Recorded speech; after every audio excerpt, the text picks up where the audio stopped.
Hi, my name is Alvin. I'm from the shop in downtown Pomona. Here to present to you a really budget-friendly deck.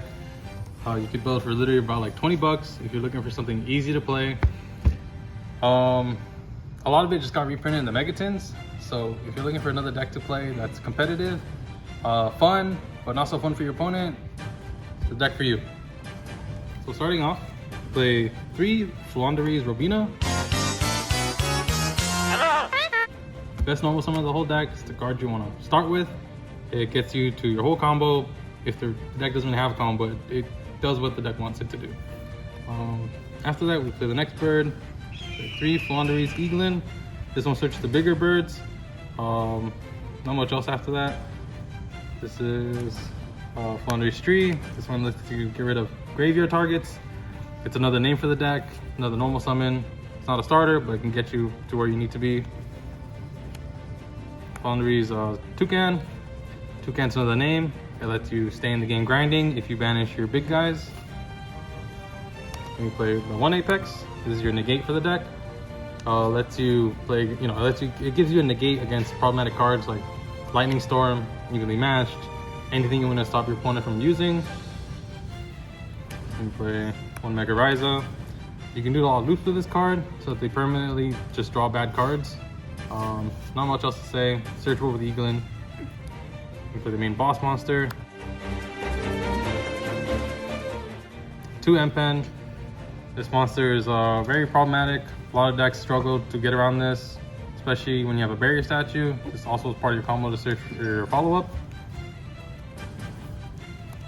And then we play 1 barrier statue. It's pretty self-explanatory.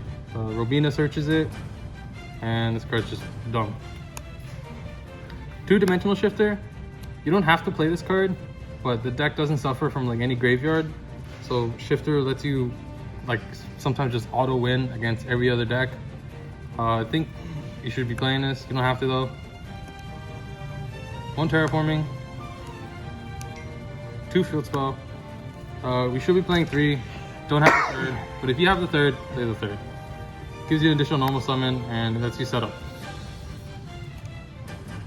2 unexplored wins. This lets you get over problematic cards, fix your dead hands, and do a lot of annoying plays, tributing your opponent's cards on their turn. And this card's also searchable. But I think you should be playing more than 1. 2 is always good. Gold Sarcophagus. It's kind of like a mini map without the extra normal summon. Let's see. Consistency, play 3 Pot of Duality. This deck doesn't special summon at all, it's just normal summons, so this card's a must. Should always be maxing this out. 3 Pot of Extra. 3 Extra because your extra deck doesn't matter. This always nets you a +1. You just draw more cards. 2 Dark Ruler. Lets you go second in case you lose the dice roll, and then you just play. 3 Raigeki. Same thing, except you get to actually blow up your opponent's monsters, so you can just start tributing back row instead. 3 Book of Moon. This lets you play defensively and also helps you resolve your monster's effects on their summons. Lets you dodge certain hand traps, and if you don't use them to protect yourself from hand traps, you can use it on their turn to interrupt them. 3 Rivalry of the Warlords. Because if barrier statue wasn't already a problem, this card will be their next problem to deal with. So now they have 2 things to play around, and because all your guys are birds, so this doesn't hurt you at all. And then for the last card, 2 Dreaming Town. There's a combo where you can get 2 Dreaming Towns, so you can almost win twice, because it's not a once per turn effect, and because it's searchable. And that's it. As for the extra deck, you can really just play whatever you want. It's very malleable, because this deck doesn't care. And if you enjoyed the deck profile, be sure to subscribe and follow the channel for more deck profiles, especially if you want to play on a budget.